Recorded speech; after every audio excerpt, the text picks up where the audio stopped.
Ginahasa po ako ng kapatid ng amo ni nanay. Nabuntis po ako at nanganak noong 2021.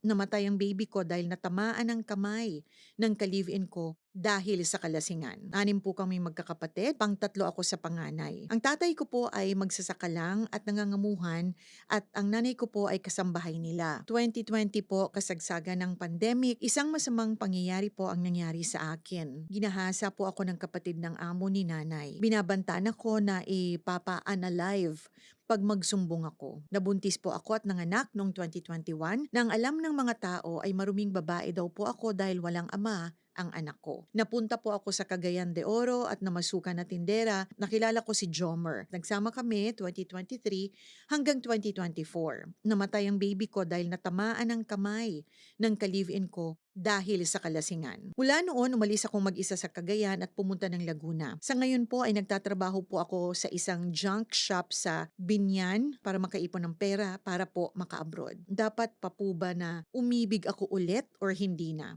May trauma na din po kasi ako sa mga lalaki.